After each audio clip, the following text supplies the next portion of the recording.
And then just recently, you actually showed up on the Fast and Furious 9 soundtrack. Oh, yeah, sure did. Yeah. Lane switcher with A$AP Rocky, Skepta, Pop Smoke, and Juicy J. Yeah.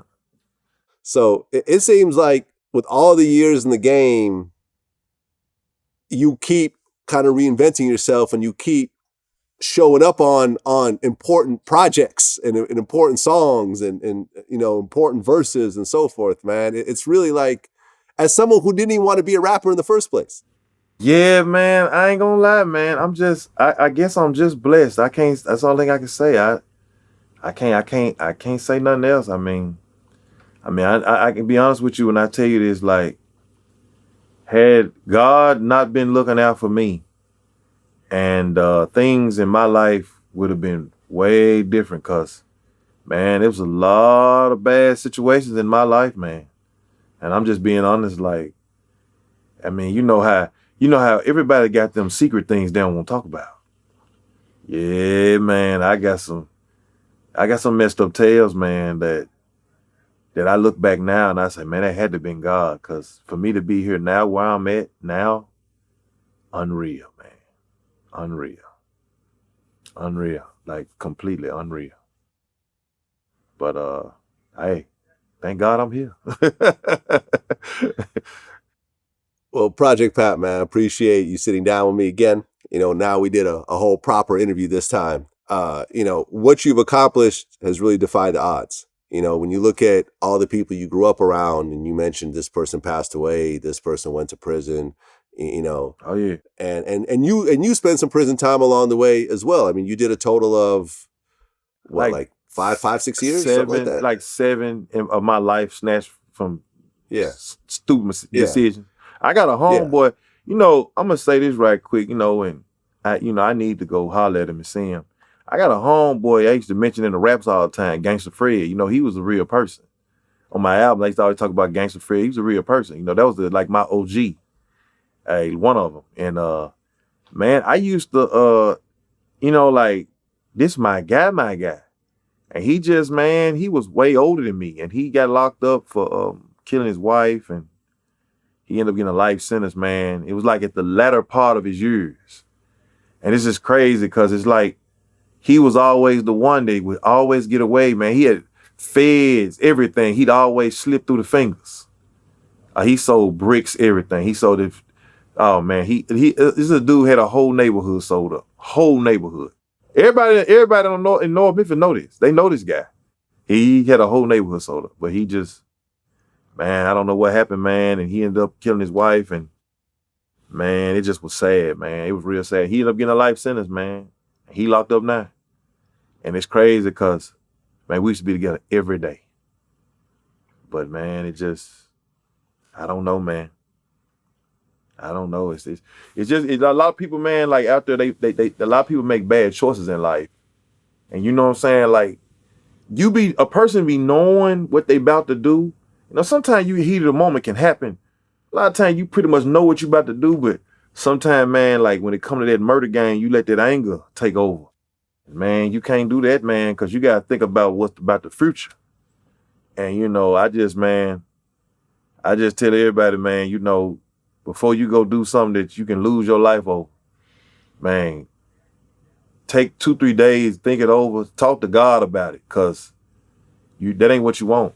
See, I always used to tell myself, I always want to be the guy that's out here seeing what I could have missed instead of being locked up behind bars saying what I could have hated.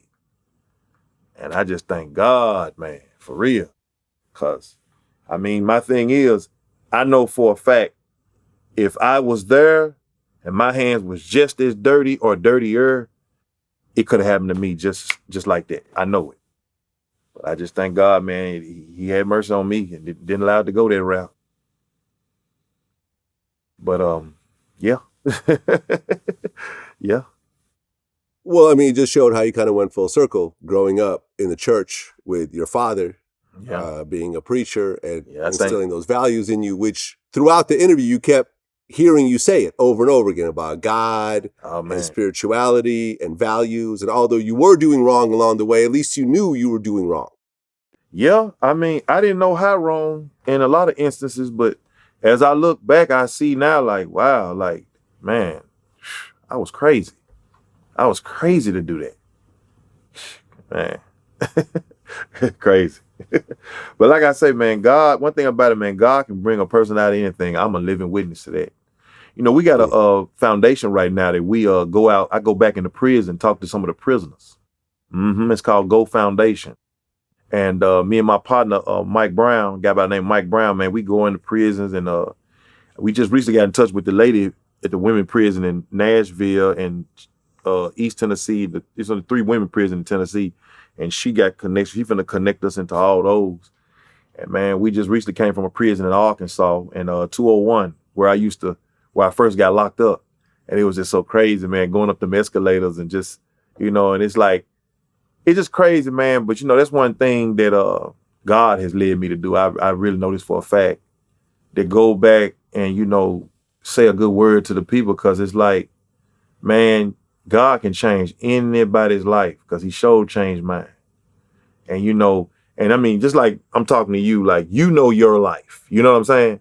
Like, I know mine, like anybody knows their own life. So for a person to still be breathing right now, you still got a chance, man. So, you just got to make the right decisions, though. You know what I'm saying?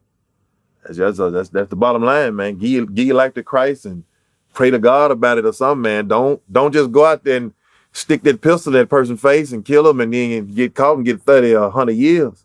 Because 30 years or 100 is still life. And, man, yeah.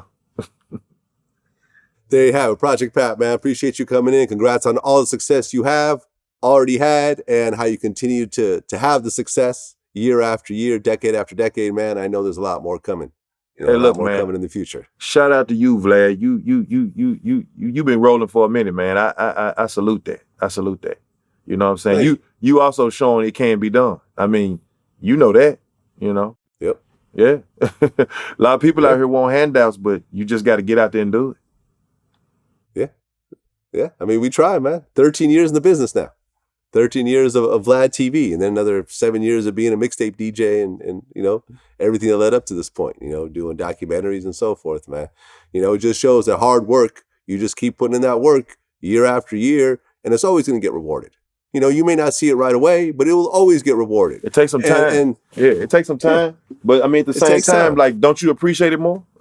Oh yeah, way more. You know what I mean? And as those things come in from stuff you've done years ago, and it comes back up and you profit from it and so forth, like it's been happening to you, man.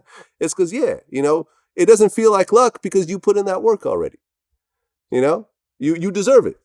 So congrats on everything, man. Like I said, you've consistently surprised me over and over again how your work has kept popping up again and how you keep showing up on big projects and so forth. Hold on, Vlad, not to cut you off.